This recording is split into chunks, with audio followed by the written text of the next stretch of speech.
So what's up mga ka-Genvlogs? So nandito na naman tayo. Ako ho ay mag-share sa inyo ng isang kaalaman kung paano mag-compute ng sahod natin. Especially sa mga hindi pa nakakaalam, panoorin niyo po ito. So guys, ipapakita natin sa inyo kung paano malaman kung magkano ang minimum wages per region, kasi in every region meron tayong iba-ibang minimum wage. So tingnan natin, pumasok tayo sa Google Chrome at i-type natin kung anong region ang gusto nating malaman na kung magkano ang minimum wage. So for example, ako ay nasa region 7, i-type natin region 7 minimum wage. So lumalabas yung minimum wage sa region 7. So tingnan natin. So yan, sa agriculture is 458. So tayo ay nasa non-agriculture. Yung minimum wage natin is 468. So ngayon ipapakita ko sa inyo kung paano computein ang sahod natin sa isang araw. Okay, lalo na sa mga may overtime. Pero pag walang mga overtime, automatic is yan lang, 468. Okay, 468. Kukumpute natin guys kung magkano ang rate sa overtime natin. So kunin muna natin yung regular rate per hour. Ito, i-divide natin sa 8. Yan ang regular hour rate is 58.5. So para makuha natin yung overtime rate, so multiply natin sa 125%.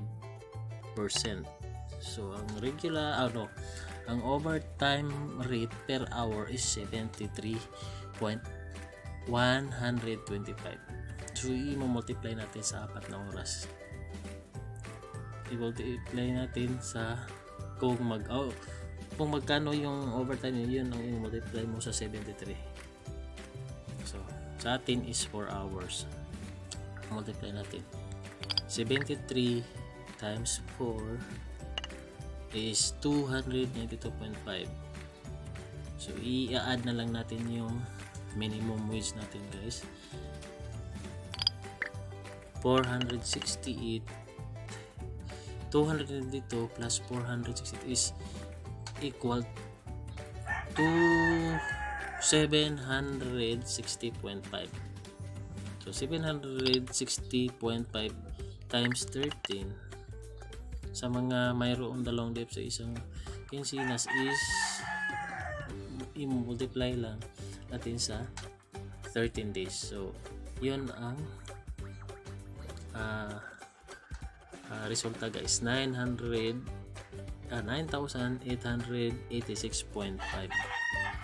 yun ang sahod natin. So kung panggabi po, mayroon naman night differential. So kukumpute natin kung paano mag-compute sa night differential. So ito, ang night differential, doon lang natin kunin sa minimum rate, 468 times 10%. Yun ang night diff natin guys per duty. Kung panggabi ka, meron kang night differential. So ito times natin sa 13 is equal to 608. Plus natin yung i-add natin yung natutal natin kanina kung magkano lahat. So ito plus 9,886.5.